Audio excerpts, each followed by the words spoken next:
Hey guys, welcome to Devbhoomi career point. तो देखिए, भारतीय इतिहास सीरीज चल रही थी हमारी टॉप 50 क्वेश्चंस वाली। आज पार्ट 11 है। इसमें भी अब डिस्कस करेंगे आधुनिक इतिहास के जो बचे हुए क्वेश्चन थे। उनकी बारी है। देखिए, भाग एक से शुरू की थी ये सीरीज मैंने, जहाँ पे पहले के 3-4 पार्टों में हमने प्राचीन इतिहास, फिर मध्यकालीन इतिहास, फिर उसके बाद हम पहुँचे थे आधुनिक इतिहास में, जहाँ पर प्रीवियस वीडियो में भी हमने चर्चा की थी आधुनिक इतिहास जो गांधी युग रहा था स्पेशली, उसके दौरान के महत्वपूर्ण क्वेश्चन आंसर डिस्कस किए थे। आज पार्ट 11 में भी आपको महत्वपूर्ण यहाँ पे आधुनिक इतिहास के क्वेश्चन मिलेंगे। इसके बाद जो नेक्स्ट पार्ट आएगा, नेक्स्ट पार्ट में आपको दिया जाएगा विश्व इतिहास के टॉप 50 वन लाइनर। ठीक है, तो काफ़ी महत्वपूर्ण ये सीरीज है। देखिए, हर बार मैं आपको बोलता हूँ, खासकर SSC, railways, UK triple SC, C TET, U TET, इसके अलावा जो भी सेंट्रल गवर्नमेंट के एग्ज़ाम होते हैं या स्टेट गवर्नमेंट्स के अदर एग्ज़ाम होते हैं, और लाइक पुलिस, स्टेट पुलिस होती है, और पैरामिलिट्री फोर्सेस, आर्मी, जहाँ पर जीएस का सेक्शन पूछा जाता है, उसके लिए काफ़ी महत्वपूर्ण ये टॉपिक है। ठीक है, और ये सीरीज़ है जो मैंने चलाई है भारतीय इतिहास की, क्योंकि कम समय में आप यहाँ पे ज़्यादा क्वेश्चनों को अच्छे से समझ पाते हैं। ठीक है, तो चलिए शुरू करेंगे पार्ट 11 आज। पहला देखेंगे, इसमें पहला क्वेश्चन, अब पाकिस्तान का विचार सर्वप्रथम किसने दिया था? ठीक है, तो पाकिस्तान का विचार सबसे पहले आया था चौधरी रहमत अली के माइंड में, और इन्होंने ही ये विचार दिया था कि एक अलग राष्ट्र जो बनेगा तो उसको पाकिस्तान हम नाम देंगे। ठीक है, नेक्स्ट देखिए, व्यक्तिगत सत्याग्रह आंदोलन 1940 ईस्वी के प्रथम एवं द्वितीय सत्याग्रही कौन थे? तो व्यक्तिगत सत्याग्रह आंदोलन 1940 में हुआ था। प्रथम सत्याग्रही थे इसके आचार्य विनोबा भावे, और द्वितीय जो सत्याग्रही थे वो थे पंडित जवाहरलाल नेहरू। नेक्स्ट देखिए, अगस्त प्रस्ताव 8 अगस्त 1940 की घोषणा किसने की थी? तो देखिए, अगस्त प्रस्ताव आया था 8 अगस्त 1940 को, और उस समय भारत का तात्कालीन जो वायसराय था वो था लॉर्ड लिनलिथ गो। ठीक है, ध्यान रखेंगे, लॉर्ड लिनलिथ गो। इसी के टाइम पे भारत छोड़ो आंदोलन भी घटित हुआ था। ठीक है, भारत छोड़ो आंदोलन इसी के टाइम पे शुरू हुआ था 1942 में। वायसराय लॉर्ड लिनलिथ गो। राज्य हड़प नीति, डॉक्ट्रिन ऑफ लैप्स किसने चलाई थी? तो देखिए, राज्य हड़प नीति को लागू करने वाला वायसराय था या गवर्नर जनरल था लॉर्ड डलहौजी। ठीक है, ध्यान रखेंगे, इसने हड़प नीति अपनाई थी। कहने का मतलब देखिए, थोड़ा समझेंगे इसको, डॉक्ट्रिन ऑफ लैप्स था क्या? तो डॉक्ट्रिन ऑफ लैप्स का मतलब ये था, जैसे कोई राज्य या रियासत है, और उस रियासत में जो अगली पीढ़ी होगी, अगली पीढ़ी में अगर पुत्र नहीं है, जैसे आपने रानी लक्ष्मीबाई की कहानी पढ़ी होगी। ठीक है, रानी लक्ष्मीबाई का अपना पुत्र नहीं था, उन्होंने दत्तक पुत्र को गोद लिया था। ठीक है, अडॉप्ट किया था उन्होंने, तो स्टेप सन था वो, एक हिसाब से देखा जाए अडॉप्ट किया था। तो उस सन को राज्य का राजा मानने से इनकार कर देते थे ब्रिटिश उस समय, और ऐसे राज्यों पे इनकी हड़पने की नज़र रहती थी। तो इसी का शिकार हुआ था उसमें झांसी भी। ठीक है, वहाँ पे रानी लक्ष्मीबाई थी, उनका अपना पुत्र ना होने की वजह से दत्तक पुत्र था, उसको हड़प लिया था लॉर्ड डलहौजी ने। ठीक है, उस समय, और वहाँ पे हीरोज गया था, वहाँ पे माफ़ कीजिएगा, हीरोज था जो युद्ध करने गया था। ठीक है, तो आपने लक्ष्मीबाई वाली जो कविता पढ़ी होगी वहाँ पे भी देखा होगा ये नाम। तो राज्य हड़प नीति ये डलहौजी ने ही शुरू की थी। मतलब जिस राज्य का अगला वंश नहीं है या अपना पुत्र नहीं है जिस राजा का राजा बनने के लिए, तो ऐसे राज्यों को ब्रिटिश साम्राज्य में मिला दिया जाए उस समय। सहायक संधि की शुरुआत किसने की थी? तो सहायक संधि पद्धति की शुरुआत की थी लॉर्ड वेलेजली ने। ठीक है, ध्यान रखेंगे, लॉर्ड वेलेजली, जो कि खुद को टाइगर ऑफ बंगाल बोलता था। ठीक है, बंगाल का शेर भी बोलता था ये खुद को। नेक्स्ट देखिए, रिपन को भारत के उद्धारक की उपाधि किसने दी थी?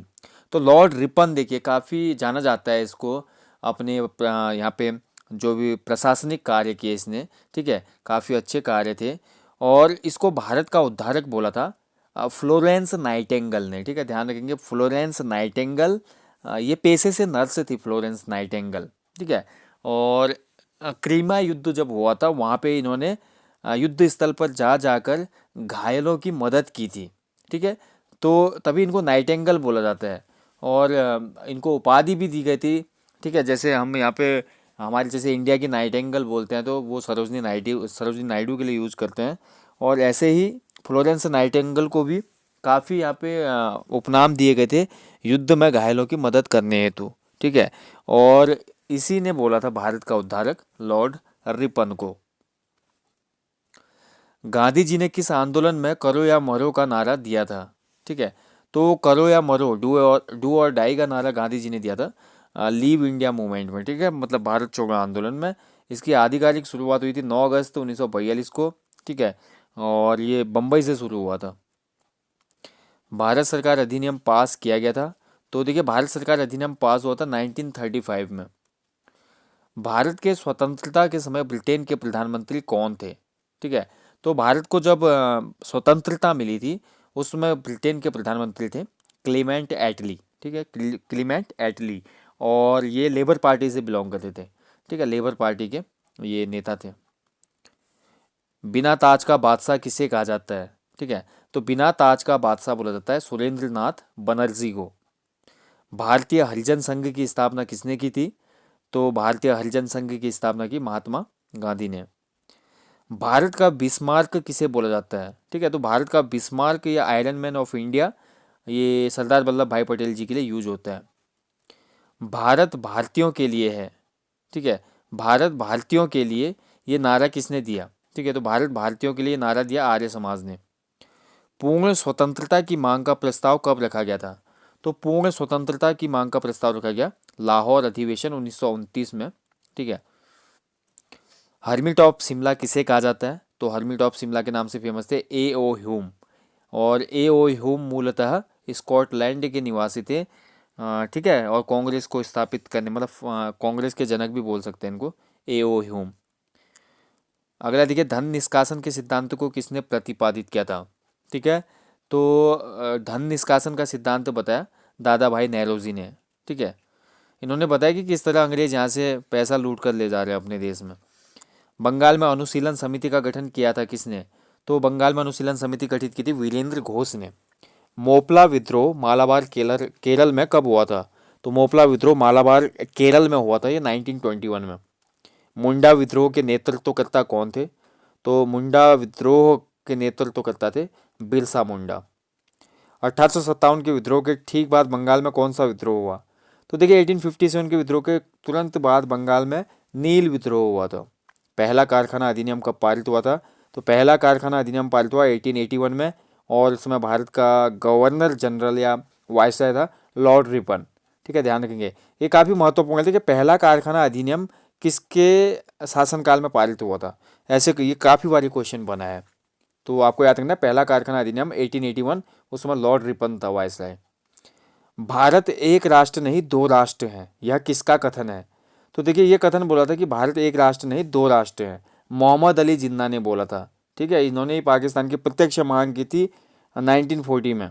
तो यहाँ बोला गया था कि भारत एक राष्ट्र नहीं दो राष्ट्र हैं। आज़ादी के पूर्व प्रथम स्वतंत्रता दिवस कब मनाया गया? तो आज़ादी के पूर्व पहला जो स्वतंत्रता दिवस था वो मनाया गया था 26 जनवरी 1930 को। भारत का विभाजन हुआ था माउंटबेटन योजना, ये मैंने पहले भी बताया आपको, माउंटबेटन योजना के तहत हुआ था। ऑल इंडिया मुस्लिम लीग की स्थापना कब हुई थी? तो ऑल इंडिया मुस्लिम लीग की स्थापना हुई 1906 में। ठीक है, 1906 में। प्रथम सिपाही विद्रोह कब हुआ था? तो पहला सिपाही विद्रोह हुआ था 1764 ईस्वी में बंगाल में। राष्ट्रीय स्वयंसेवक संघ आरएसएस की स्थापना कब की गई? ठीक है, तो देखिए, राष्ट्रीय स्वयंसेवक संघ आरएसएस इसकी स्थापना हुई हेडगेवर द्वारा 1921 में, नागपुर में इसकी स्थापना हुई। ठीक है, आरएसएस की 1925 हो गई। ठीक है, ध्यान इसका करेक्शन कीजिएगा, 1921 नहीं है, 1925 में स्थापना हुई थी आरएसएस की। ठीक है, और इसकी स्थापना की हेडगेवर, नागपुर में इसकी स्थापना हुई थी आरएसएस की, राष्ट्रीय स्वयंसेवक संघ। मांटेग्यू चेम्सफोर्ड सुधार कब लाए गए? तो देखिए, मांटेग्यू चेम्सफोर्ड सुधार लाए गए 1919 में। लखनऊ में 1857 के विद्रोह का नेतृत्व किसने किया था? तो लखनऊ में 1857 का जो विद्रोह हुआ इसको लीड किया बेगम हजरत महल ने। रैयतवाड़ी व्यवस्था लागू की गई थी। तो रैयतवाड़ी व्यवस्था दो जगह पे लागू थी, मद्रास और बम्बई प्रेसिडेंसी में। मराठा तथा केसरी का संपादन किसने किया था? तो मराठी और केसरी का संपादन किया था बाल गंगाधर तिलक ने। प्रथम दिल्ली दरबार कब आयोजित हुआ था? तो पहला दिल्ली दरबार आयोजित हुआ 1877 में, और इस समय आयोजक था इसका लॉर्ड लिटन। कलकत्ता में फोर्ट विलियम कॉलेज कब स्थापित हुआ था? तो कलकत्ता में फोर्ट विलियम कॉलेज की स्थापना हुई थी 1800 ईस्वी में, और लॉर्ड वेलेस्ली के द्वारा हुई थी। भारतीय शिक्षा का मैग्ना कार्टा कहा जाता है? तो भारतीय शिक्षा का मैग्ना कार्टा बोला जाता है 1854 का जो चार्ल्स वुड डिस्पैच नियम आया था। ठीक है, ध्यान रखेंगे, वुड डिस्पैच सबसे महत्वपूर्ण ये वर्ड है यहाँ पे। तो इसको माना जाता है भारतीय शिक्षा का मैग्ना कार्टा। शिक्षा संबंधी काफ़ी महत्वपूर्ण इसमें कदम उठाए गए, काफ़ी महत्वपूर्ण निर्णय लिए गए थे यहाँ पे। वेवल योजना 1945 पर विचार हेतु शिमला समझौता कब हुआ था?